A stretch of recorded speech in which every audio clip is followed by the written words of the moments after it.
Assalamualaikum warahmatullahi wabarakatuh. Ya, yang terhormat Bapak Ibu dosen yang tahu. Pertama-tama mari kita panjatkan puji syukur kepada Allah Subhanahu wa taala. Alhamdulillah pada siang hari ini kita masih bisa berkumpul di ruangan ini dalam keadaan sehat walafiat. Salawat dan salam semoga tetap tercurah pada junjungan kita Nabi Muhammad SAW, kepada keluarganya, sahabatnya dan umatnya yang setia di dalamnya. Bapak Ibu yang saya hormati, izinkan saya dan Ibu Dewi di sini akan memaparkan aksi nyata modul 1 budaya positif. Ini tugas kami berdua menyampaikan informasi tentang budaya positif. Ya, ini ya pertanyaan pengantin untuk kita semua di sini. Setuju atau tidak setuju? Yang pertama, hukuman dapat mendisiplinkan anak. Dan yang kedua, pemberian hukuman dengan hal positif seperti membaca atau membersihkan halaman sekolah dapat meningkatkan disiplin anak. Dan yang ketiga, memberi penghargaan dapat meningkatkan motivasi belajar anak. Coba kira-kira menurut biasa gimana nih? Yang nomor 1.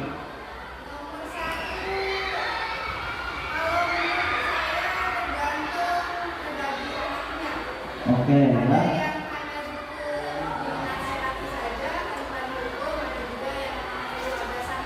Ya, dari Bu Sari coba gimana untuk nomor 1, Bu? Untuk nomor 1, hukuman bisa diterapkan pada siswa bila mana siswa itu melanggar peraturan yang sudah ditentukan supaya kedisiplinan anak tetap terjaga dan ini kenaikan untuk yang lainnya. Iya, bagus ya. Hukuman dapat mendisiplinkan anak. Yang selanjutnya itu apa sebenarnya? Selanjutnya ulang. Ya. Nah, ya nanti lanjut kita bahas nanti satu. Berikutnya, pemberian hukuman dengan hal positif seperti membaca atau membersihkan halaman sekolah dapat meningkatkan disiplin anak. Menurut Pak Hilal gimana? Betul tidak? Saya sangat setuju karena hukumannya kayak membaca dan itu salah satu untuk pembelajaran buat anak. Ya. Ya, bagus ya. Ya, 3. Memberi penghargaan dapat meningkatkan motivasi belajar anak. Ibu Tiwi, gimana Ibu Tiwi?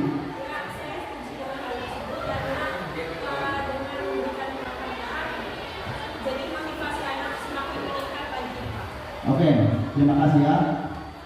Pendapat dari Bapak Ibu sangat bagus semua ya. Kita bahas satu dulu ya, kira-kira nih ya. Hukuman dapat mendisiplinkan anak. Ya. Kalau menurut teori yang sudah kami pelajari di modul 1 di Kembang ini, bagaimanapun juga yang namanya hukuman ini tidak bagus diberikan kepada anak. Ya. Kenapa dikatakan tidak bagus? Karena hukuman akan membuat luka anak, akan ada dendam. Meskipun anak bisa disiplin, tapi hanya dalam jangka waktu yang pendek. Ya.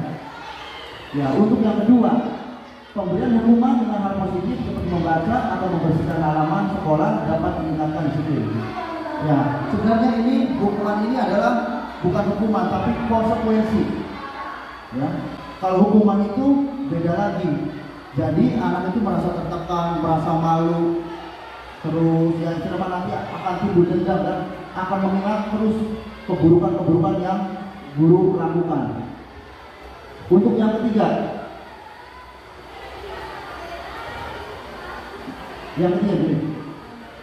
memberi penghargaan dapat meningkatkan motivasi belajar anak.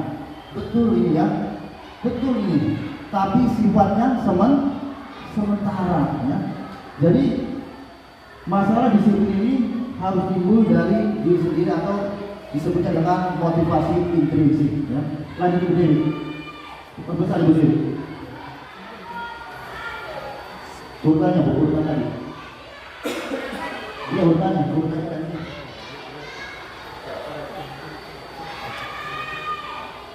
Ini perubahan paradigma kegiatan kepalan tangan. Ada A dan B. Anda dan teman Anda. Sobeklah secari kertas kecil, tuliskan benda atau sesuatu yang sangat berharga untuk Anda. Letakkan di salah satu tangan Anda dan genggam benda atau sesuatu tersebut dengan segala daya. Buatlah sebuah kepalang. Teman Anda yang B akan mencoba dengan sekuat tenaga dengan berbagai cara untuk meminta Anda memberikan benda tersebut. B bisa membujuk, mengancam, menghardik, merayu, menyuap, apa saja agar dapat membuka kepalang tangan Anda. Apa yang terjadi? Apakah bisa membuka kepalang tangan temannya tadi? Bisa tidak? Bisa tidak? Luis, bisa tidak? Membuka kepalang. Ibu Is sekuat tenaga dibuka sama Ibu Is. Ibu Is bisa nggak membuka tangan Ibu Is? Bisa nggak? Tidak bisa. Bisa tidak? Coba, cara praktekkan coba. Ibu Is mengapa jangan sampai orang lain itu bisa ngambil sekuat tenaga. Itu dia juga sama, sekuat tenaga. Bisa buka Mbak? Ya, ternyata tidak bisa membuka. Ya, ya. Coba lanjut, udah. Ya, nah kita akan nyambung dengan ini perubahan paradigma teori kontrol, teori pilihan atau ilusi kontrol. Guru mengontrol murid itu hanya ilusi, ya, hanya ilusi, ya. Terus bahwa kritik dan membuat orang merasa bersalah dapat menguatkan karakter ilusi, sama, tidak bisa ini, ya. Yang berikutnya ilusi bahwa semua penguatan positif efektif dan bermanfaat, sama, masih ilusi. Ilusi bahwa orang dewasa memiliki hak untuk memaksa. Lanjut beri. Ya, kita lanjut. Siapa sesungguhnya yang memiliki kontrol? Stimulus respon. Nih, kita mencoba mengubah orang agar berpandangan sama dengan kita. Tidak bisa ya. Kalau dari kontrol pilihan itu kita berusaha memahami pandangan orang lain tentang dia. Yang berikutnya, perilaku buruk dilihat sebagai suatu kesalahan. Kalau menurut teori kontrol, semua perilaku memiliki tujuan. Terus orang lain bisa mengontrol saya. Teori pilihannya hanya Anda yang bisa mengontrol diri Anda. Terus berikutnya, saya bisa mengontrol orang lain. Anda tidak bisa mengontrol orang lain. Ya. Terus pemaksaan ada pada saat rujukan gagal. Kolaborasi dan konsensus menciptakan pilihan-pilihan baru. Terus model berpikir menang kalah, ini model berpikir menang-menang. Lanjut begini. Ya ini di sini positif ya. Tanya langsung aja Bu. Langsung aja Bu. Ya, tadi makna ya. Apakah makna disiplin? Berasal dari bahasa Latin disiplin yang artinya belajar. Makna asal dari kata ini berkonotasi dengan disiplin diri dari murid-murid Socrates dan Plato. Disiplin diri membuat orang menggali potensinya menuju sebuah tujuan. Apa yang dihargai. Namun dalam budaya kita makna kata disiplin telah berubah menjadi sesuatu yang dilakukan seseorang pada orang lain untuk mendapatkan kepatuhan. Kecenderungan umum adalah menghubungkan kata disiplin dengan ketidaknyamanan, bukan dengan apa yang kita hargai atau pencapaian suatu tujuan mulia. Lanjut dulu. Ya ini nilai-nilai kebajikan universal ya. Nilai-nilai kebajikan yang dicapai. Yang pertama tuh beriman. Ini adalah nilai-nilai kebaikan Bapak Ibu ya. Yang pertama beriman, terus mandiri, benar kritis, berkenalan global, juga loyal dan kreatif.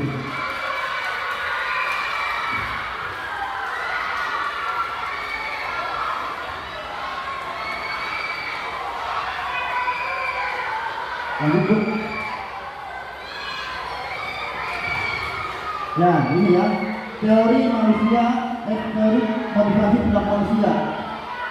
Ada yang namanya tadi motivasi eksternal untuk menghindari kenyamanan atau hukuman.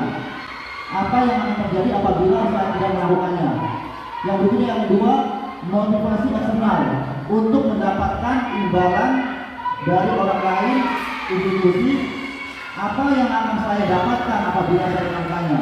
Dan yang ketiga yaitu motivasi internal atau tujuan disiplin positif untuk menghargai diri sendiri.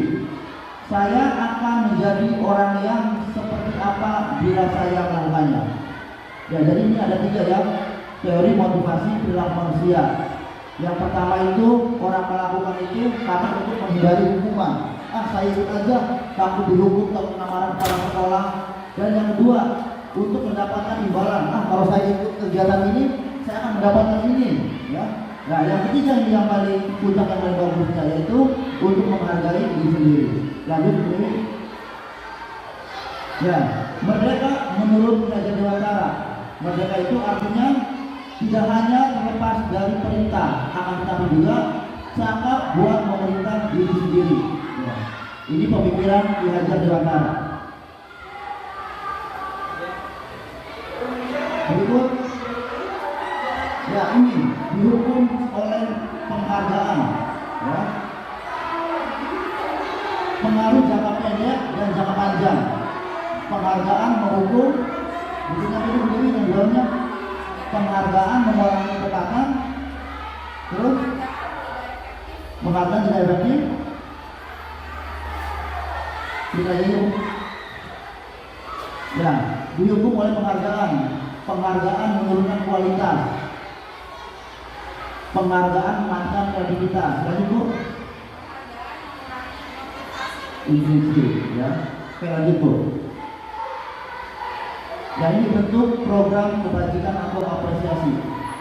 Dalam memberikan apresiasi atau pengakuan berhubungan ada beberapa hal, yaitu pengakuan secara khusus, pengakuan secara pribadi, pengakuan kepada murid, terus pengakuan secara konsisten dan fokus pada proses. Lanjut lagi Bu Dewi. Ya, ini contoh pengakuan atau apresiasi bajikan. Kemarin saya perhatikan nilai kebaikannya, rasa empatimu besar sekali. Situasinya pada saat menolong murid baru di kelas kita. Berikutnya apa tuh? Saya menghargai, terus nilai kebaikannya, kepedulianmu, terus situasinya pada saat kamu membantu teman-temanmu di tugas kelompok. Pembuka, terima kasih untuk, terus nilai kebaikannya, rasa tanggung jawabmu, dan situasinya pada saat kamu memungut kertas dengan berserakan di lantai. Nanti dilanjutkan sampai di sini. Silakan Bu.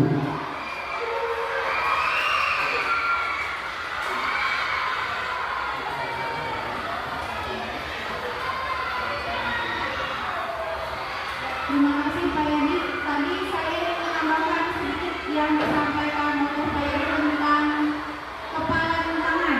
Tadi sudah dipraktekkan sama Bungkus dan Bu Tini bahwa ternyata orang lain itu tidak akan bisa membuka kepala dan tangan kita kalau dari dalam diri kita tidak mengizinkan gitu. Itu yang namanya motivasi intrinsik. Jadi ketika kita memaksa orang dengan menghardik, buka, kalau enggak atau ancaman gitu ya. Kalau nggak dibuka nih, saya jewer, saya pukul. Tapi kalau kitanya merasa takut kan, berarti dia melakukannya karena eksternal dari orang lain, dari paksaan.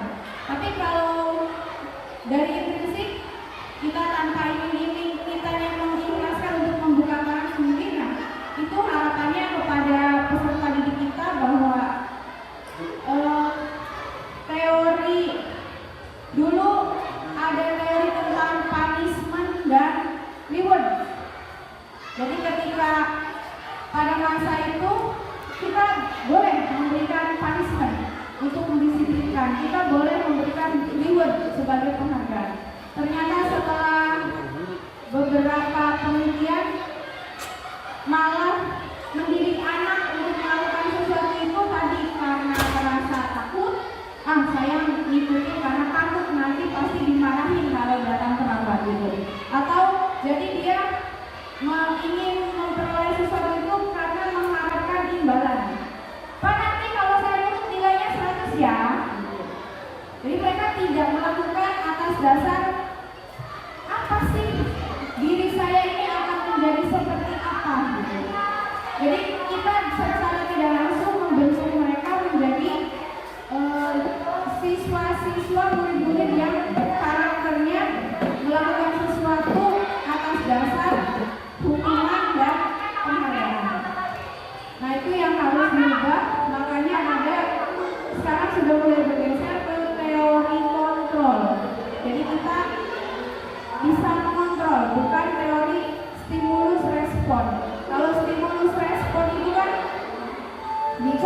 dilakukannya oleh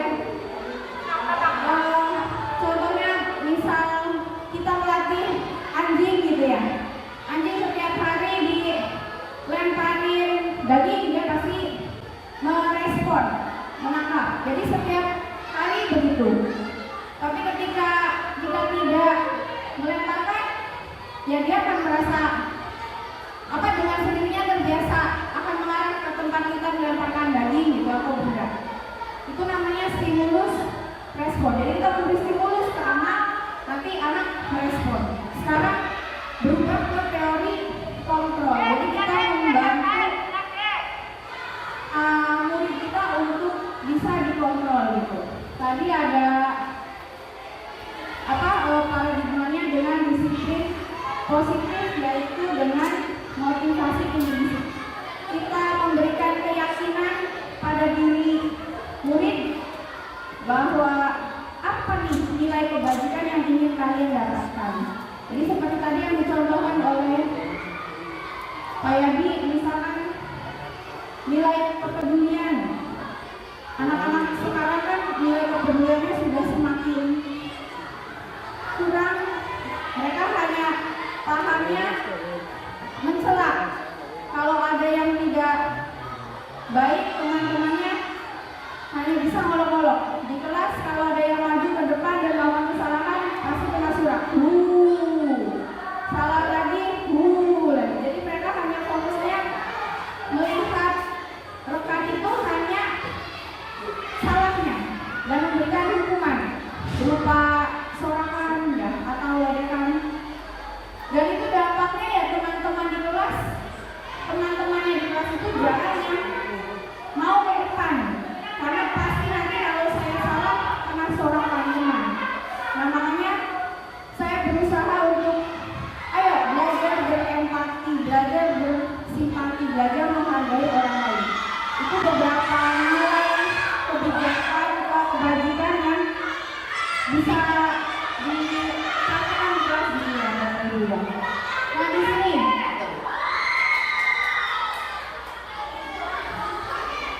coba Bapak Ibu perhatikan, di sini ada beberapa tindakan yang dilakukan oleh kita selama ini, termasuk saya juga masih suka menerapkan, dan ternyata apa yang saya terapkan itu ternyata salah gitu. Karena tujuannya hanya ini membuat murid kita merasa malu, merasa bersalah. Tadi kata Pak Yadi sampaikan, kalau hukuman itu kan pasti membuat murid malu, bersalah, dan itu akan menorehkan luka, dendam.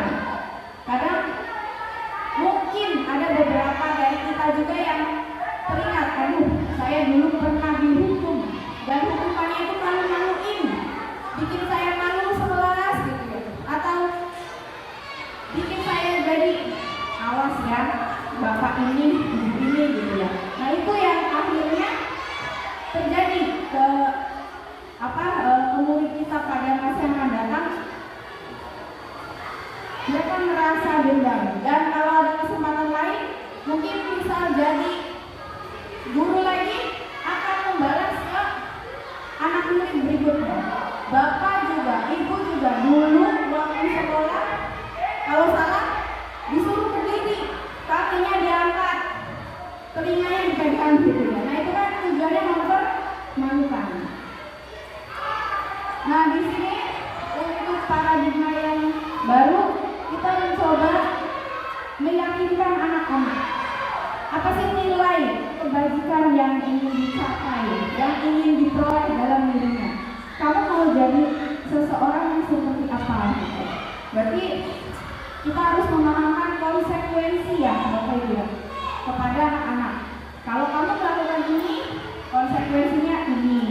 Jadi ketika kita sudah melakukan keyakinan kelas, enak jadi.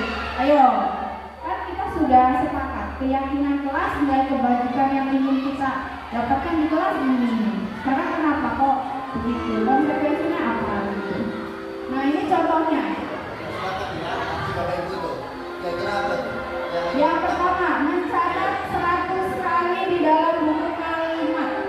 Saya tidak akan terlambat lagi.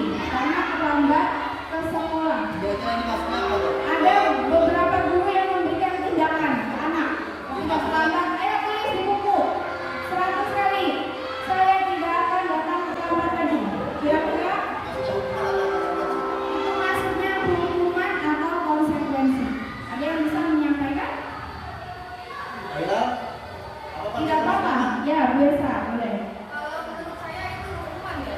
Hukuman. Alasannya biasa. Mencatat 100 kali itu kan perintah dari gurunya. Ya, ya. Ada yang lain mungkin? Begitu nak. Jangan ada yang berpandangan berbeda. Kalau menurut biasa, hukuman. Ada yang menyampaikan, oh itu konsekuensi misalkan. Ada? Nanti kita bisa membedakan ya nanti. Ada yang lain? Setuju hukuman semua? Nanti dulu nanti. Ya, Semuanya, oke, Bu. Nanti. nanti kita bahasnya. Yang kedua, nih guru olahraga biasanya lari mengelilingi lapangan basket 2 kali karena terlambat hadir di sekolah. Ayo, ini masuk ke dalam Pak. Silakan, ayo angkat tangan. Hukuman atau konsekuensi? Apa? Ayo Pak Hilal. Pak Hilal, Masuk hukuman. Hukuman. Iya. lari mengelilingi lapangan basket 2 kali karena terlambat hadir di sekolah. Hukuman. Yang ketiga, Nanti Bu, silakan dari oh ada yang lain dulu. Apa di sini? Ibu Is? Konsekuensi. Kenapa Bu Ada alasannya? lagi? Bu? Alasannya kenapa Ibu? Terlambat, Ya? berarti harus ada konsekuensinya. Nah, ada alasannya. Konsekuensi. Ya, ada konsekuensi karena terlambat, jadi dikasih hukuman. Yang ketiga, murid diminta untuk push up 15 kali karena tidak menggunakan masker ke sekolah. Ya, Bu Dina, Bu Dina. Bu Dina. Hukuman, rutinnya hukuman. Alasannya Tidak sesuai dengan aturan. perilaku yang diberikannya. Kecuali misalnya ada konsekuensi itu kan masih berhubungan sama perilaku yang dia lakukan. Kalau ini kan enggak, jadi cuma sekedar hukuman. Hanya hukuman saja. Menggantikan kertas tugas teman yang telah dicoret-coret. Menggantikan dia bisa nih. Hukuman atau konsekuensi? Konsekuensi. Penyebabnya itu kan kita setelah Coret-coret? dicoret temannya, maka konsekuensinya orang yang tersebut harus menggantikannya. Ya, kecuali ayo kamu misalkan bersihkan WC karena sudah kan tidak relevan dengan apa yang dilakukan oleh muridnya ya. Membersihkan tumpahan air di meja tulis karena tersenggol pada saat belajar. Ayo, apa? Bukti konsekuensi membersihkan tumpahan air di meja.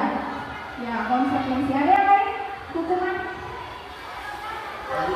Murid disuruh untuk mengenakan sepatu seharian di sekolah karena tidak mengenakan sepatu hitam.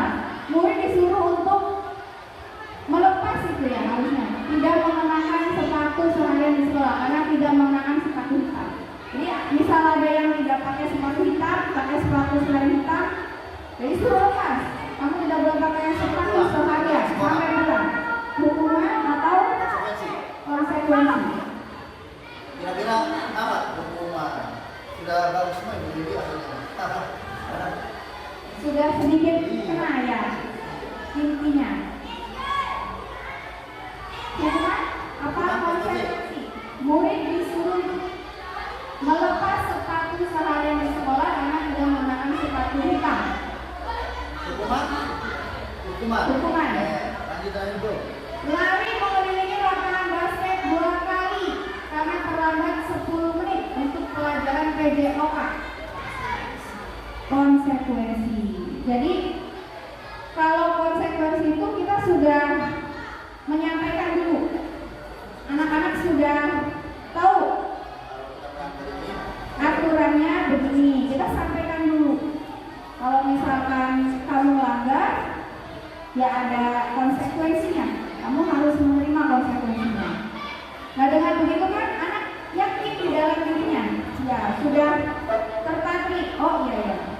Dan kita tidak mempermalukan. Tujuannya bukan untuk mempermalukan, tapi untuk mengembalikan bahwa ayo kamu punya rasa tanggung jawab, nilai kebajikan kami di dalam dirinya. Ayo nilai kebajikannya dalam dirimu, value yang ada dalam dirimu. Ayo tunjukkan gitu.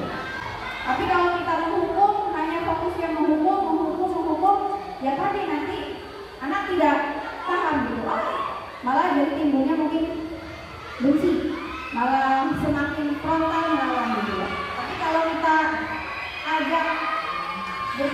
dan meyakinkan dirinya bahwa kamu itu dalam dirinya ada loh nilai-nilai kebajikannya. Ayo tunjukkan, tonjolkan nilai-nilai kebajikannya. Jangan hanya hal-hal yang tidak baiknya. Ada kelemahan, ada kelebihan. Ayo yang lemahnya kita tingkatkan, yang lebih baiknya, yang bagusnya juga tonjolkan lagi. Jadi mereka benar-benar terlahir dari dalam diri sendiri, bukan karena terpaksa.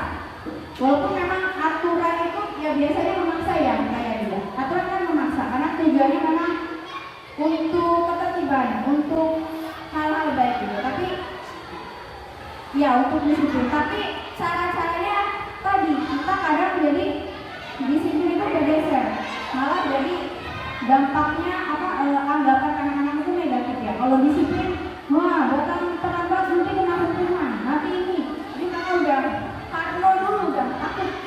Cuma kalau mereka sudah diyakinkan dalam dirinya, ayo tujuannya datang terlambat itu untuk apa? Gitu. Supaya kamu nanti kelak dewasa bekerja, kamu sudah terbiasa bangun pagi. Jadi anak sebenarnya kalau diajak begitu lebih enak kita mengontrolnya, lebih nyambung gitu ya. Karena anak-anak SMP juga kan mereka sudah bisa pakai logika daripada hanya sekedar dihukum. Itu sebenarnya apa sih? Kita main. Saya lagi. Perasaan saya mau lakuin tetap salah. Jadi mereka jadi malah bukannya menyadari dirinya tapi malah makin gitu. Berikutnya jawabannya. Berarti yang sudah betul sudah mulai paham. Ya. Berarti udah betul semua, udah paham sudah. Termasuk bukan hanya hukuman, reward juga penghargaan, pujian itu memang mungkin bagus ya. Cuma nanti anak-anak kita akan terbentuknya mereka mengharapkan imbalan, selalu ada pamrih. Ayo Bu, kalau saya ke depan nanti saya nilainya segini ya. Jadi mereka melakukan sesuatu bukan karena dirinya. Saya memang harus maju ke depan karena saya memang harus menunjukkan kemampuan saya, tapi karena ingin mendapatkan nilai plus dari guru. Jadi itu juga tidak baik. Nah ya, perbedaan hukuman dan konsekuensi. Hukuman sesuatu yang menyakitkan harus terjadi. Kalau konsekuensi sesuatu harus terjadi. Hukuman membuat anak sakit fisik maupun hati untuk jangka waktu lama. Kalau konsekuensi membuat anak merasa tidak nyaman dalam jangka waktu pendek.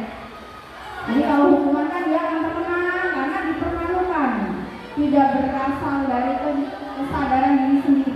Kalau konsekuensi, oh iya, mungkin gak enak pada saat itu, tapi nanti dengan berjalannya waktu dia berpikir, iya ya, kayaknya yang salah gitu, emang betul, aturannya memang begitu. Jadi akan menyadari dengan sendiri. Anak membenci kedisiplinan. Kalau konsekuensi anak menghargai disiplin. Hukuman paksaan, konsekuensi stimulus tanggapan. Hukuman mendorong anak menyakiti diri sendiri. Konsekuensi mendorong anak agar mudah menyesuaikan diri. Hukuman konsep diri yang buruk. Kalau konsekuensi konsep diri yang baik. Tadi jadi anak tuh karena sering dihukum, jadi dia secara tidak langsung melabeli dirinya kita ya, badut, pasti diundangi baik guru, Pak Wendri, wah pasti. Jadi dia sudah membentuk dirinya dengan konsep buruk. Tapi kalau konsekuensi dia akan dibantu untuk membangkitkan nilai-nilai yang ada di dalam dirinya. Ayo, disiplin, tanggung jawab, gitu ya. Terus anak belajar untuk menyembunyikan kesalahan. Ini sudah pasti daripada dihukum, mendingan saya sembunyiin gitu ya. Saya berbohong. Kalau konsekuensi anak belajar untuk mematuhi peraturan. Dan yang terakhir hukuman marah, rasa bersalah, dipermalukan, merasa tak dihargai. Konsekuensi kehilangan hak, dibuat tidak nyaman, diasingkan untuk sementara atau time out. dilanjut oleh Kayadi berikutnya.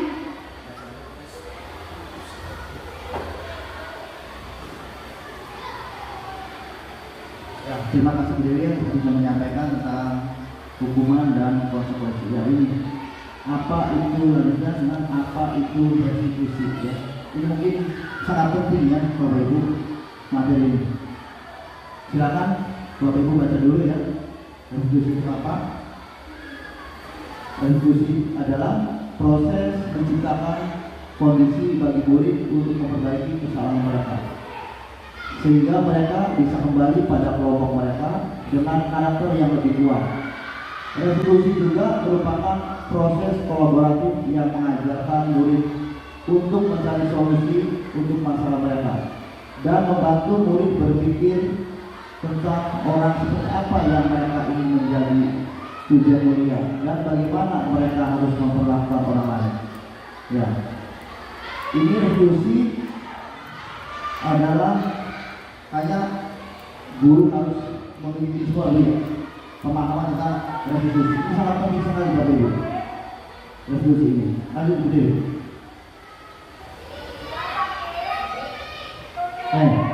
Yang pertama itu terbesar dulu. Yang pertama itu identitas gagal ya. Tadi sudah disampaikan sampai ini hukuman ya. Jadi kalau apapun macam yang nama hukuman itu membuat identitas itu menjadi gagal. Kalau konsekuensi ya menjadi identitas yang sukses ya. Contoh satu Bu, yang itu yang gagal dulu. Sesuatu yang menyakitkan harus terjadi ya, ini hukuman ya. Kalau konsekuensi sesuatu harus terjadi. Kalau restitusi ini tadi kan hukuman, kesedaran ini. Restitusi merupakan pilihan ya. Jadi dari ketiga jenis ini restitusi adalah yang paling puncak ya. Kalau bisa yang minimal kita sebagai seorang guru itu konsekuensi ya, jangan sampai melakukan hukuman. Dan yang paling tinggi atau paling puncak itu yaitu restitusi. Berikutnya begini. Hukuman tidak nyaman untuk murid, anak untuk jangka waktu yang panjang. Konsekuensi tidak nyaman untuk murid atau anak untuk jangka waktu yang pendek. Restitusinya menguatkan untuk murid anak dalam jangka waktu yang panjang ya. Ini restitusi ya. Jadi restitusi ini sangat bagus sekali untuk seorang guru dalam menyelesaikan masalah-masalah yang terjadi dengan muridnya. Lanjut saja berdiri. Ya, ini nih. 9 ciri-ciri restitusi ya. Bukan untuk menebus kesalahan, namun untuk belajar dari kesalahan. Ya. Yang kedua, memperbaiki hubungan. Yang ketiga, tawaran, bukan paksaan. Yang keempat, restitusi menuntut untuk melihat ke dalam diri. Dan yang 5, restitusi mencari kebutuhan dasar yang berdasar tindakan.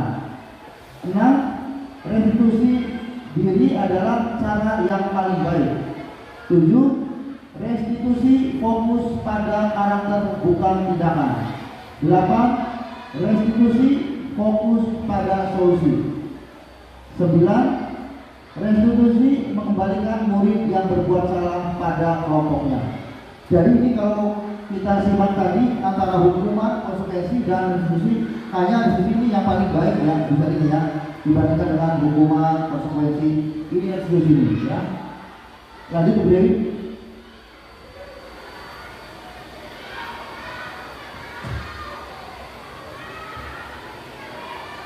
Mengapa sebelumnya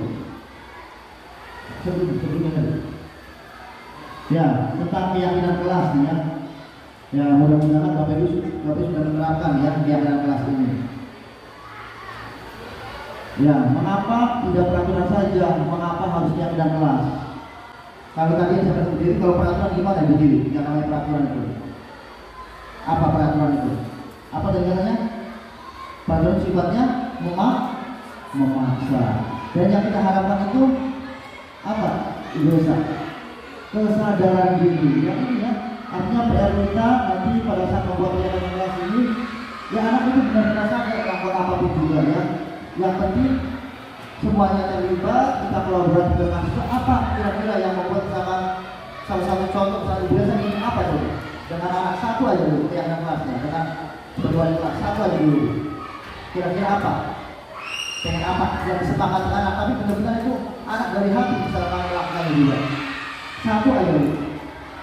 Yang maksudnya peraturan cuma bukan, kalau peraturan kan dilarang. Kalau ini mah keyakinan kelas. Kira-kira kalimatnya menggunakan kalimat positif. Misalkan untuk diri sendiri, misalkan menawarkan ke anak, misalkan. Kalau ini bukan aturan ya. Iya. Tapi lebih ke berbagi pengalaman seperti yang pernah saya sampaikan ketika upacara itu bahwa Iya. sesama manusia dengan teman dengan siapapun harus ya dengan ego maupun orang lain. Oh, Yang iya. orang masing-masing. Betul. Bertemu di umur 13 tahun, berarti dari 0 sampai 13 tahun setiap temannya yang sudah terbentuk oleh Iya. sehingga nanti saya berharap mereka bisa rukun dalam sekelas. Rukun ya. Berarti ini Bu Dewi yang dimaksudkan Bu Dewi ini berarti masuk dalam nilai kebajikan, saling menghargai, saling menghormati. Betul itu Bu. Berarti itu Ibu Esa sudah melaksanakan Bu. Sudah tertulis belum Ibu Esa di kelasnya? Sudah tertulis belum dokumentasinya? Nah, nanti kan kalau lebih ini lagi terus yang namanya keyakinan ini tidak usah banyak-banyak Bu ya. Biar dengan peraturan banyak. Ya 5 sampai 7 lah. Yang penting anak itu melakukannya dengan sukarela, dengan ikhlas, tidak ada paksaan ya. Bagus saja yang sampaikan Ibu Esa sudah tahu sebenarnya sudah menerapkan keyakinan kelasnya itu saling menghargai, saling menghormati. Kalau ini sudah diterapkan, biasa ya, tidak ada lagi yang namanya perundungan, membuli, artinya manggil namanya dengan nama orang tua, tidak akan terjadi lagi seperti itu ya. Tetap keyakinan kelas ini. Nah, mengapa kita memiliki peraturan harus menggunakan helm bila mengendarai kendaraan beroda dua? Coba, nanti anak kan diajak berpikir nih. Pak Pandu, coba menurut Pak Pandu apa nih? Mengapa kita memiliki peraturan harus menggunakan helm bila mengendarai kendaraan roda dua? Kira-kira kenapa? Pakai helm itu? Dihindari polisi? Ayo. Kira-kira apa? Iya betul. Apa nih? Untuk keselamatan, ya. Jadi kita lakukan itu bukan karena di depan ada polisi, di depan ada razia, ya. Takut ditilang, ya. Jadi kita nanti belajar seperti ini kan, gitu ya. Terus mengapa kita memiliki peraturan 3M menggunakan masker, mencuci tangan dan menjaga jarak 1,5 meter? Ya kita sekarang ini dialog seperti ini. Kira-kira apa itu? Maksudnya kesehatan ya. Jadi anak akan sadar, oh ya kita harus misalkan harus memiliki peraturan 3M. Ya kan sudah mulai sadar menggunakan masker, mencuci tangan, ya. Berarti kaitan dengan nilai kebajikannya itu kesehatan ya. Terus berikutnya mengapa mengapa kita memiliki peraturan harus datang tepat waktu pada saat mengikuti pelajaran? Kemudian apa? Disiplin ya. Betul. Ya, lanjut. Ya ini budaya positif ya, lingkungan positif, keyakinan kelas dan peraturan kelas. Nanti Bapak Ibu sebagai wali kelas kalau sudah Anda paham tentang keyakinan kelas ini, dibuat di kertasan ayah ibu juga udah bagus ya, menggunakan yang kemarin itu apa?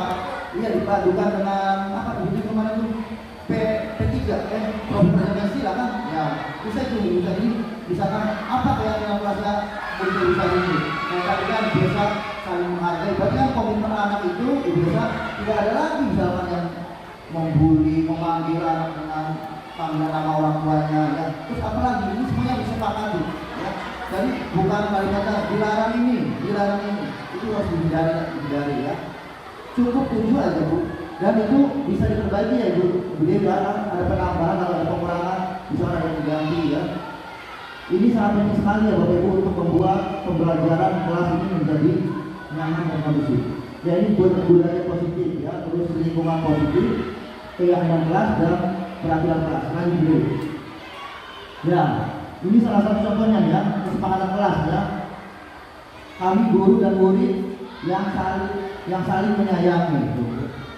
Ini akan tertarik kalau hidup seperti ini, ya. Yang berikutnya Pak, kami murid yang semangat belajar, ya, menggunakan kalimat positif. Kami murid yang peduli dengan teman-teman. Kan yang disampaikan biasa itu, ya, sudah tertulis seperti itu, ya. Alangkah lebih bagusnya, ya dibias lagi pada saat P3 itu, ya, profil belajar Pancasila itu. Ya, untuk semangat kelas juga ya, Dewi ya, yang datang tepat waktu, mengucapkan salam, ya, menjaga kebersihan sekolah, ya, terus aktif dalam pembelajaran, tertib. Ya, ini salah satu contoh keyakinan kelas, ya, atau kesepakatan kelas. Jadi bukan peraturan, gitu ya, bukan peraturan ya. Ya, dari peraturan itu bisa diubah. Ya, misalkan peraturan ini apa, kita tinggal merubah kalimatnya saja. Nah, dilarang mengambil barang milik orang lain. Kira-kira kalimat yang lebih tepatnya apa di sana? Sampai misalnya ini, guru bahasa Indonesia ini, kalimat positif. Dilarang mengambil barang milik orang lain. Yang kalimat yang halusnya yang bagus. Kalimat positifnya kira-kira apa pada saat itu keyakinan kelas sendiri. Jangan tentunya dilarang mengambil atau mengambil barang milik orang lain. Saling menjaga milik sesama teman. Betul, ya. Nggak bisa tangan dulu, tuh tangan. Nah, bisa juga dulu, ya. Bisa juga meminjam, ya. Iya, mengembalikan. Betul, seperti juga bisa, ya. Tuhan kita kalau tidak paham bisa disini ya. Tinggal nanti mudah-mudahan kalau itu termotivasi menjadi guru penggerak ya. Ya, guru penggerak ini di samping ilmunya banyak, besar ini ya. Yang paling pertama itu paling ini kita bisa menahan amarah Bu. Dengan perilaku murid kita itu ya minimal bisa menahan amarah ya dia ya. Jadi kita tidak membuka sumpah selama malam kering ya tidak kayak makin diredam kalau kita mengikuti guru penggerak ini ya. Ya lanjut kegiatan pendalaman yang kelas ya. Hormat ya. Ini keyakinannya hormat nih. Kami meyakini bahwa sangat penting untuk menghormati semua orang dan barang milik orang lain ya. Bekerja. Kami meyakini bahwa sangat penting untuk mengerjakan segala pekerjaan atau mengikuti kegiatan yang telah ditugaskan. Diterima dan dimiliki. Kami meyakini bahwa sangat penting untuk merasa diterima pada suatu kelompok dan saling peduli satu dengan yang lain. Bapak Ibu pernah nggak menemukan siswa yang menyendiri? Pernah kan ya? Nah, jadi selalu menyendiri ya. Ya ini model tabel ini ya yang beliau ya, tabel yang terdengar, terlihat, berperilaku. Berikutnya beliau ini.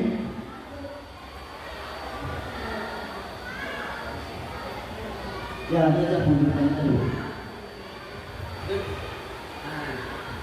Ya peraturan ya. Selalu kembalikan buku ke tempatnya.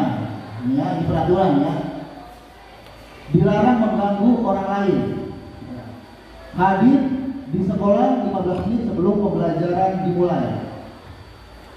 Dilarang melakukan kekerasan. Dilarang menggunakan narkoba. Bergantian atau menunggu giliran. Gunakan masker. Jangan berlari di kelas atau koridor. Lanjut Dewi. Biar langsung lanjut. Ya, tuh. Keyakinan kelasnya. Berarti tanggung jawab ya. Menghormati orang lain dan berkomitmen. Keselamatan, menghormati orang lain, terus kesehatan, menghormati orang lain, bersabar, kesehatan, keselamatan, terus yang terakhir keselamatan dan keamanan. Lanjut. Ya, kebutuhan dasar manusia dan dunia berkualitas. Ya, ini Bu ya. Ada 5 kebutuhan dasar. Yang pertama itu bertahan hidup Bu ya. Terus kasih sayang dan rasa diterima. Penguasaan, kebebasan, kesenangan. Anak melakukan tindakan apapun juga tidak akan terlepas dari ini ya. Kita pasti akan memiliki anak akan memiliki alasan. Pasti dari 5 ini. Ya, 5 ini pasti ada pada diri anak. Misalkan melakukan anak ini, oh seperti ini, oh berarti anak ini butuh kasih sayang. sekarang ya. Misalnya kesenangan, iya. Terus penguasaan, kebebasan. Kalau kesenangan kira-kira yang seperti apa coba? Anak yang seperti apa di kelasnya? Iya, kebutuhan dasar kesenangan. Maksudnya pendapatan yang seperti apa itu Esa? Anak ini, tapi kita menganggap bahwa ini adalah suatu apa? Bukan kayak kesalahan atau pelanggaran, tapi sebenarnya anak itu lagi butuh kesenangan, Bu. Contohnya apa coba? Saya bertanya aja ya. Bertanya ke Pak Yadi ya. Iya. Jadi saya tuh punya murid di kelas 7A sekarang. Iya. Oh, nanti aja Bu. Terakhir. Oh. Ya, terakhir. Ada Berkaitan sama ini maksudnya. Iya, siap. Nanti terakhir disimpan dulu Bu ya. Tapi kira-kira menurut Gaza kalau kesenangan itu mau yang seperti apa Bu? Butuh kebutuhan dasar kesenangan ini. Melihat Bu, tapi kita tidak marah. Maksudnya mencari apa? Oh, kayaknya anak ini butuh kesenangan nih. Kira-kira seperti apa coba di kelasnya? Betul. Cuma nyanyinya di saat jam belajar. Ketawa-ketawa. Ya, nanti kita arahkan anak seperti itu ya. Kita kasih penjelasan. Oh, ternyata anak ini melakukan hal seperti ini ada alasannya. Butuh kesenangan ya. Kasih sayang yang harus diterima. Misalkan anak kayak terasingkan, diam aja ya. Padahal nanti punya kemampuan, punya potensi. Tapi karena merasa dikucilkan di kelas itu, ya kita sebagai guru, berarti anak ini kita kasih kepercayaan apa lah, misalkan suruh jadi apa. Pada saat motivasinya sudah terbentuk, nanti timbul rasa kasih sayang dan rasa diterima. Oh, berarti saya ini dihargai di kelas ini, tidak dikucilkan. Ya. Penguasaan, kira-kira apa penguasaan? Penguasaan. Penguasaan. Ya bu, pelaporan nanti biasa di kelas. Penguasaan. Laporan sih, bosan dengan gambar baik. Anak apa nih? Butuh apa tadi? Kebebasan. Bosan di hitung-hitungan baik itu pelajaran. Anak ujian dasarnya kebebasan. Ya. Iya, lanjut dulu nanti juga ada Bu. Ya ini nih, ya yang penting nih. 5 posisi kontrol, ya ini sudah bagus ya. Yang pertama penghukum, yang kedua pembuat rasa bersalah, terus teman, yang ketiga teman, pemantau, sama manajer. Ya. Nanti saya akan tayangkan video sebentar ya.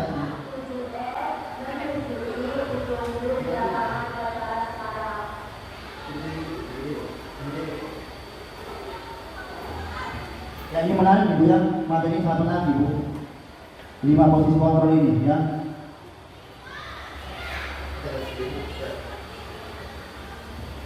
Ya, jadi guru itu bisa, tadi kita kan hanya fokusnya sebagai pengontrol. Jadi kita bisa bisa memiliki 5 posisi kontrol yang biasanya dimiliki oleh guru itu. Yang pertama tadi penghukum.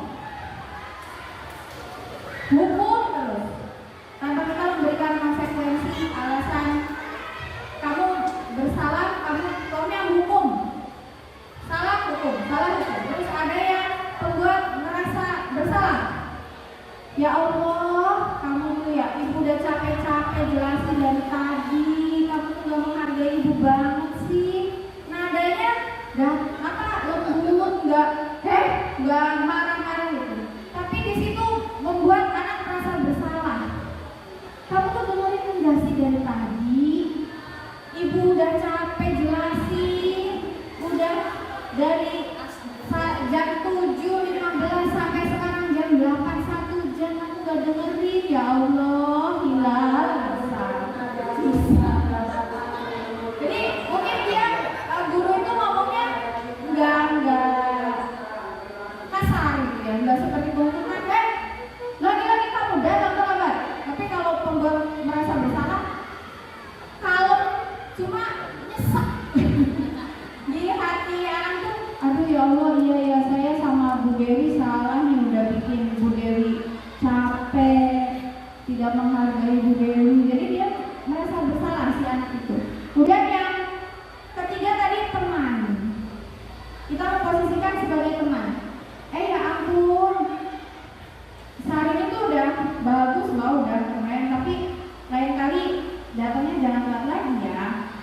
Jangan wawas itu kan ini kita kayak teman ya, minimal itu yang kita miliki gitu ya, ke anak itu kita sebagai teman, jangan penghukum. Tadi berarti kan kita membuat identitas gagal ke anak pasti dihukum dia nanti bukan yang baik, malah jadi kemungkinan ini videonya.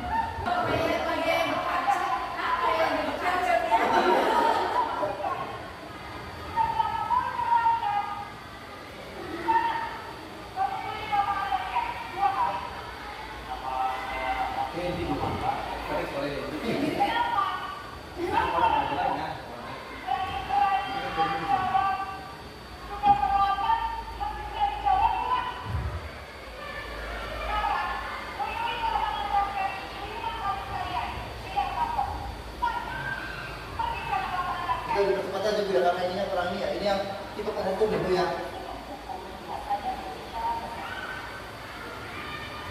Ya ini yang posisi pembuat rasa bersalah nih.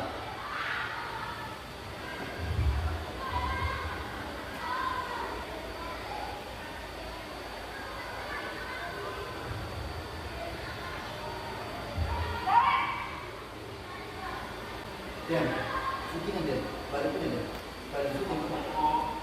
Si guru, terus mana? Ya guru sok pintar.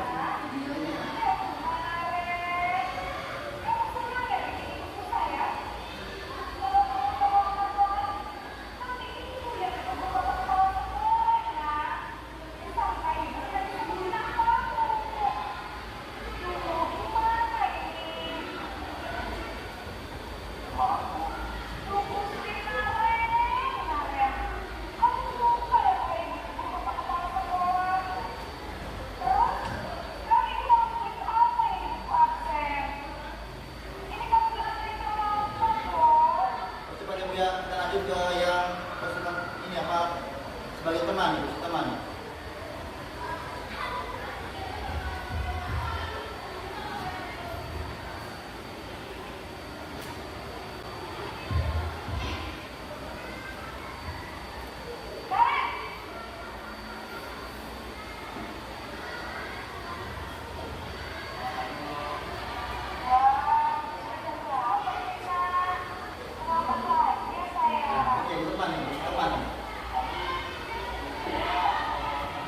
Video dia terus deh.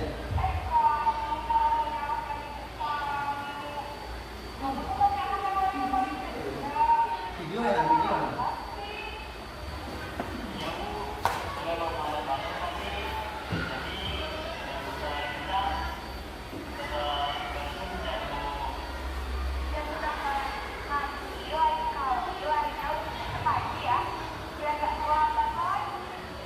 Ya lanjut ya.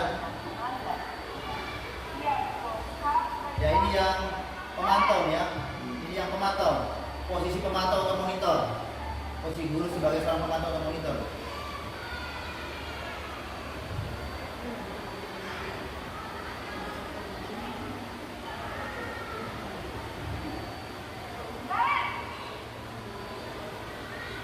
Iya deh. Asisten. Emang lagi siapa dia?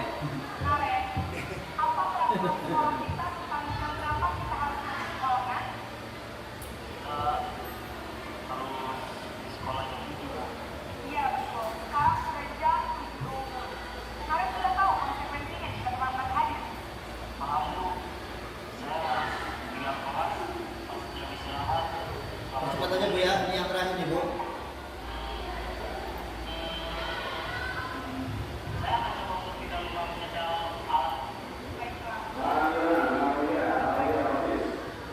Nih ini Bu, kita harus masuk ke posisi manajer ya Bu ya, nanti sebagai seorang guru ini. Tingkatan yang diharapkan ya. Minimal tadi yang teman dan pemantau ya. Jangan sampai kita memposisikan sebagai penghukum dan pembuat merasa bersalah.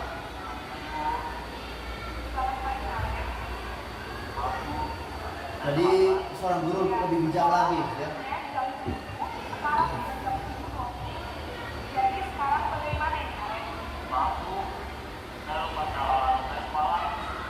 Karena diberikan alasan ya kenapa melakukan seperti itu ya, bukan dikasih kesempatan. menghargai diri sendiri dan orang lain juga Bu. Jadi, apakah kalian meyakini saling menghormati tersebut? Iya Bu, saya meyakininya. Apakah kalian bersedia memperbaiki masalah keterlambatan ini? Bersedia Bu. Bagaimana kamu akan memperbaiki masalah keterlambatan ini? Saya akan coba untuk tidak lupa detail alam saya. Baik, kalau kalian lupa mengenal alasan di rumah, ada orang yang kira-kira bisa bantu untuk menjelaskan tidak? Ada Bu, kakak saya, Kak Emma.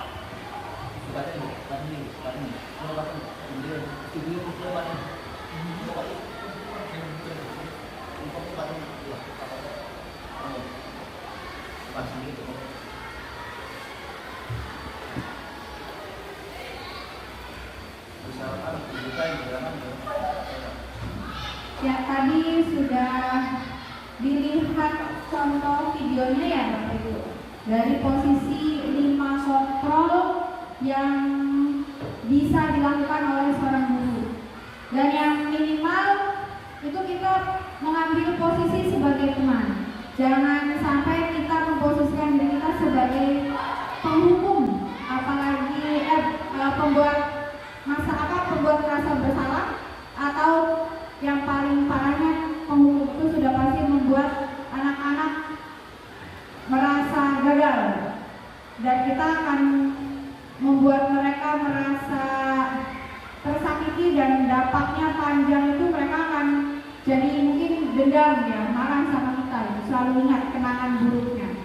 Tapi kalau kita sebagai teman, kita bisa sedikit merangkul mereka gitu, tidak hanya sekedar menyalah-nyalahkan. Dan yang paling diharapkan sebagai posisi manajer, jadi kita membantu siswa untuk menemukan kesalahannya sendiri, menyadari, mengetahui si murid itu tahu alasan kenapa dia melakukan kesalahan itu, bukan untuk menutupi kesalahannya. Jadi kadang kan ngeles bahasanya ya, tapi kita membangun mereka untuk kenapa nih melakukan salah, kira-kira sesuai nggak kalau apa yang sudah dilakukan itu dengan keyakinan yang sudah kita diskusikan, kita sepakati, dan kita memberikan kesempatan, karena ya murid kita juga punya hak untuk memperbaiki kesalahannya. Tidak ada salah sekarang gagal berikutnya, tapi ayo dikasih kesempatan terus sampai mereka dengan sendirinya timbul kesadaran gitu. Jadi kita nggak usah harus capek-capek menghukum, tapi mereka dengan sendirinya sadar. Ada yang mau disampaikan atau ditanyakan Bapak Ibu? Ya, Bapak Ibu, pemaparan dari awal sampai akhir, tiba saja yaitu silakan barangkali dari Bapak Ibu guru ada yang mau menanggapi, memberikan umpan balik atau pertanyaan. Silakan. Kalau aja waktu itu ini satu orang aja. Kalau ada pertanyaan, umpan balik atau menanggapi. Cuma sebentar ini yang habis pertanyaan. Nanti habis ada pertanyaan yang bisa kami jawab, terus ada testimoni yang dari hari ini aja ya. Maksudnya ya tentang pembelajaran hari ini Bu, maksudnya tentang materi seperti itu ya. Apa yang didapatkan dari materi ini. Tapi nanti tuh terakhir setelah Ibu Esa dulu pertanyaan, silakan Bu Esa. Pak Dendi di sini ya. Silakan pertanyaannya. Ya.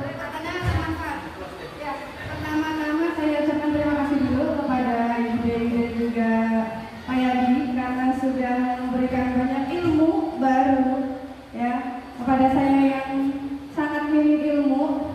Pertama yang saya dapat, saya kira itu guru hanya bertugas untuk menyampaikan materi saja. Setelah itu tugasnya selesai.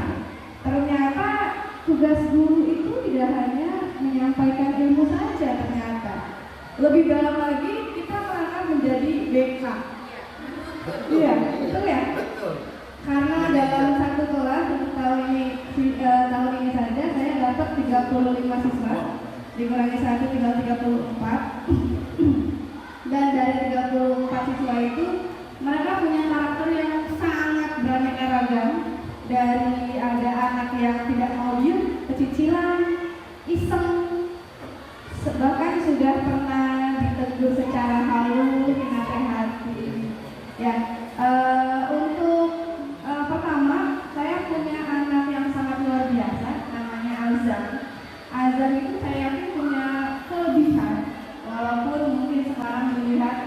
ada banyak kekurangan yang kita lihat, walaupun menurut saya itu hanya sebagai proses kehidupannya.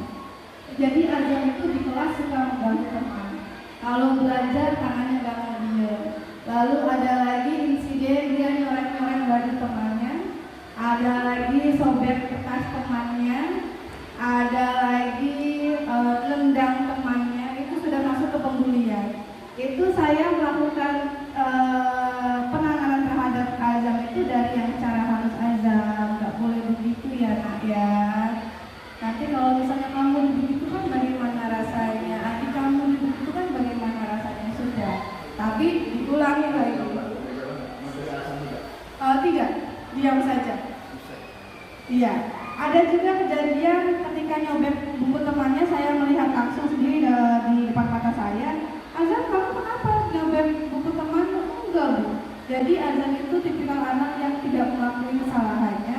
Entah itu bagaimana proses kehidupannya kemarin sehingga dia tidak mengakui kesalahannya, mungkin karena takut dimarahi, takut dihukum, tidak mampu melakukan lagi, mengganggu teman-temannya yang lain di kelas lain.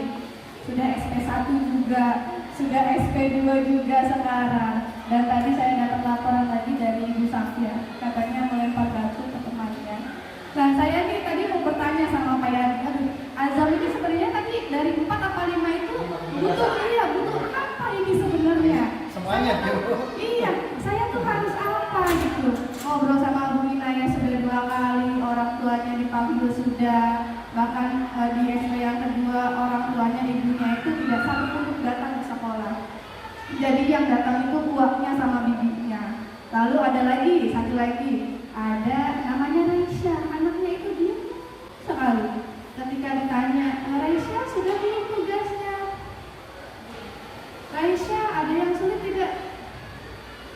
Sampai ternyata tidak hanya kepada guru seperti itu, kepada temannya juga, Raisya ayo kita kebersihan. Sampai temannya tuh greget, ini anak kok diam aja gitu. Sehingga akhirnya dalam berjalannya waktu, Raisya itu punya bestie dari kelas lain ketika gitu. Nah, saya juga sempat ngobrol sama ibunya Raisya, sudah dipanggil, kata ibunya tuh katanya gini, Raisya itu memang tipikal anak yang pendiam. Jadi kalau mau berteman dengan Raisya harus nyapa Raisya seminggu full tidak putus. Repot saya. Jadi gitu. Jadi di kelasnya itu Raisya bilang ke bestinya itu bahwa dia juga punya teman. Dan temannya itu kayak mengolok-olok Raisya secara tidak langsung. Terus saya tanya ke kelas, ke teman-temannya, apa iya? Ada yang bilang amis-amis ke Raisya. Entah itu amis itu artinya apa ya.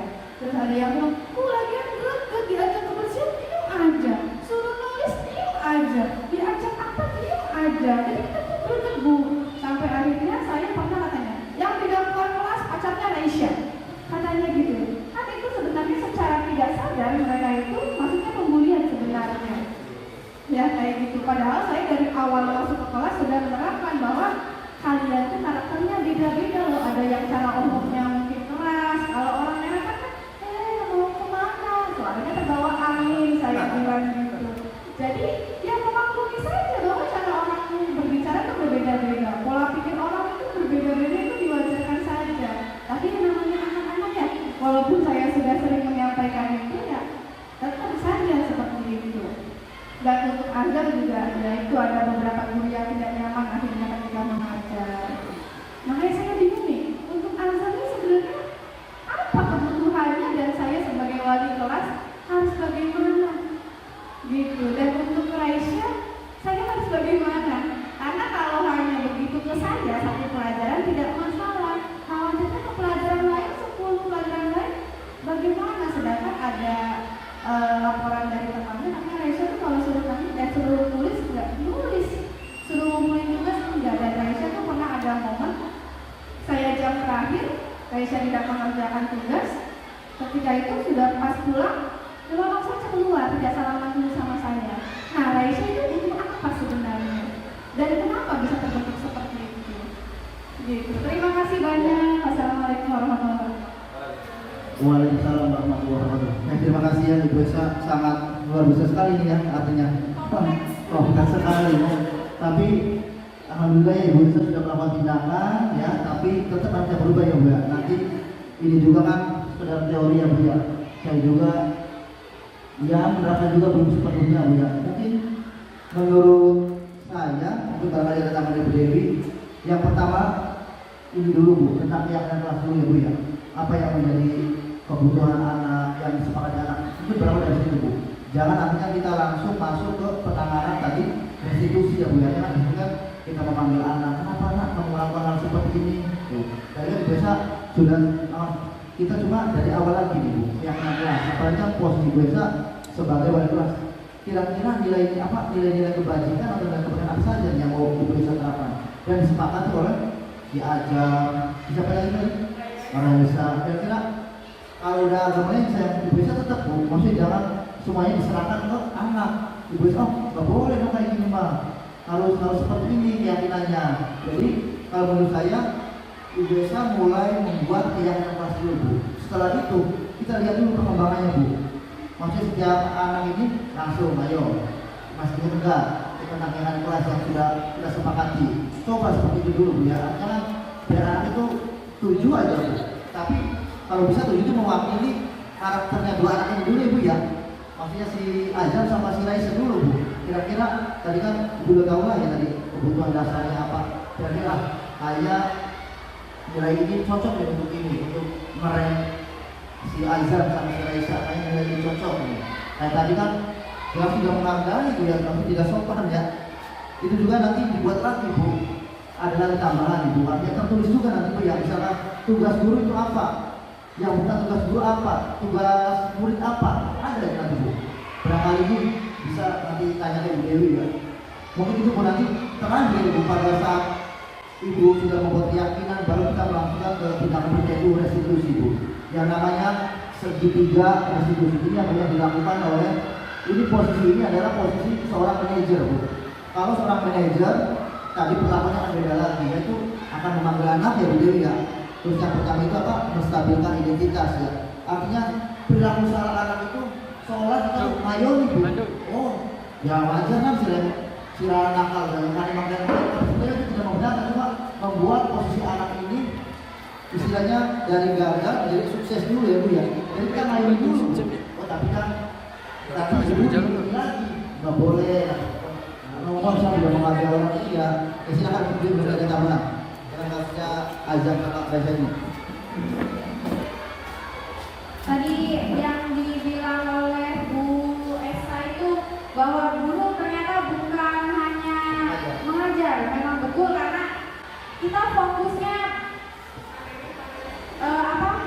kita itu menghadapi makhluk hidup gitu ya. Makhluk hidup kan otomatis punya pikiran juga, punya hati juga gitu. Dan pikiran dan hati itu ya tertuangnya dalam tingkah laku, dalam sikapku.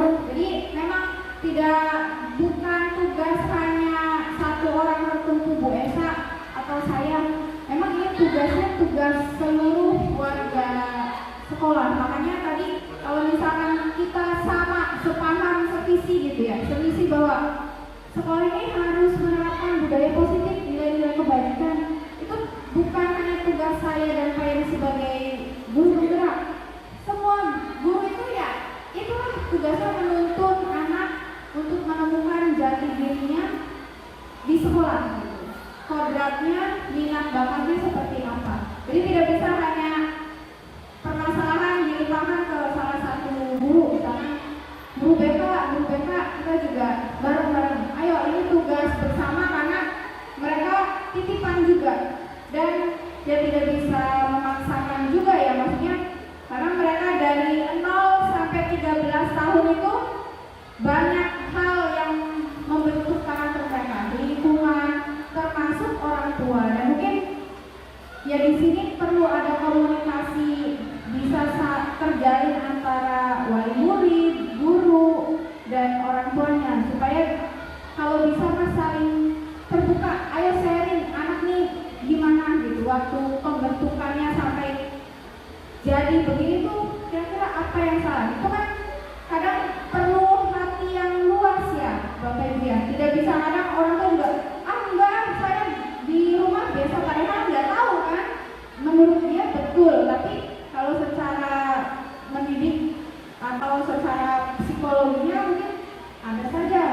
tidak tepatnya gitu. Jadi sehingga mereka terbentuk itu ada yang malu, gak mau gitu kan, pasti ada kebutuhan apa nih yang tidak terpenuhi oleh orang tuanya.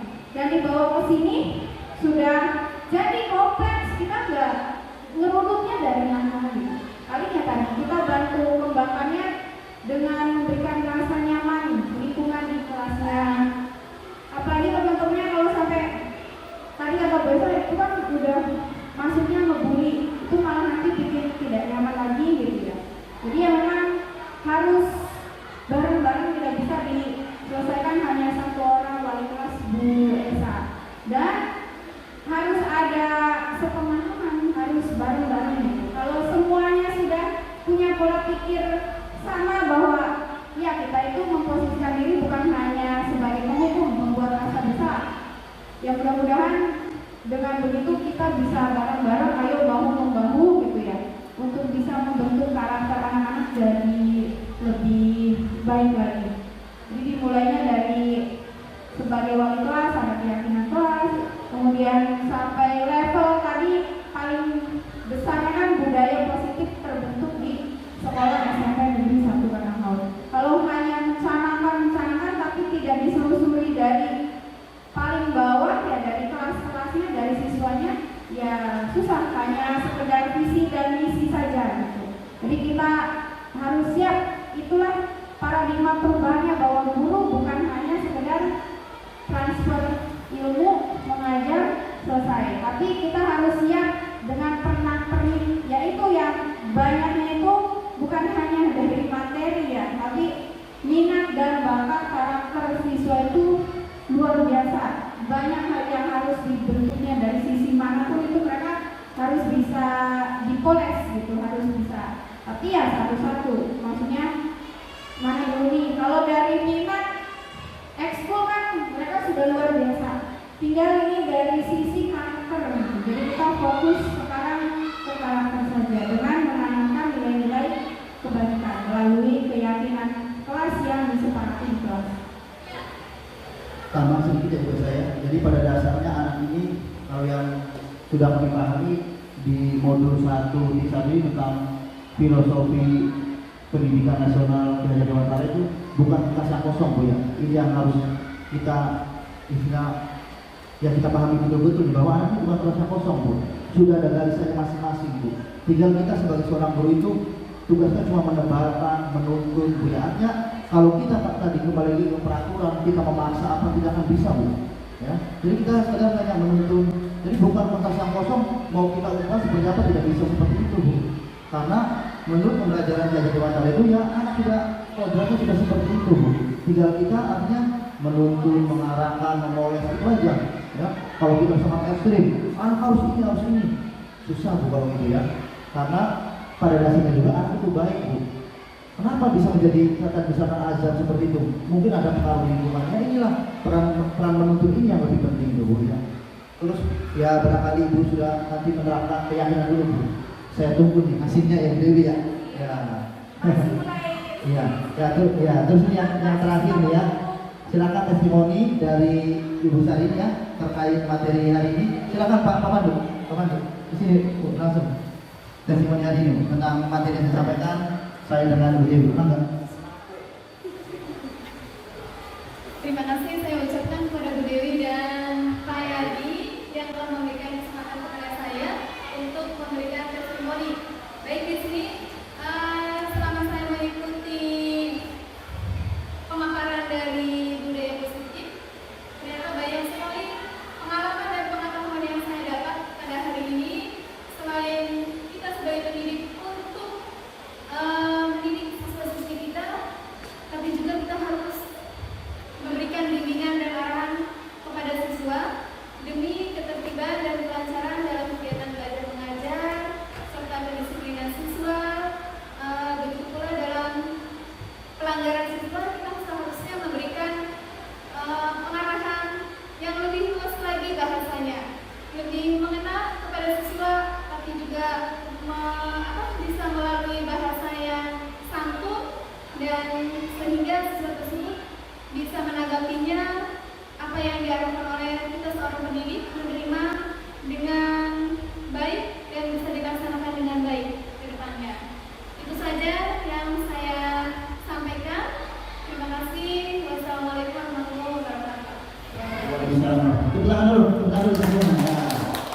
terima kasih ya Bapak Ibu. Pemaparan saya dengan Bu Dewi dan kawan-kawan tadi sangat lancar, dan tadi di sesi terakhir itu tanya jawab dan testimoni ya. Udah ya, begini selesai. Dan Bapak Ibu, kita akhiri saja presentasi kali ini. Kurang dan lebihnya mohon maaf. Bila saya, wassalamualaikum warahmatullahi wabarakatuh. Terima kasih ya Bapak Ibu. Terima kasih Bapak Ibu sudah mengangkat waktunya. Semoga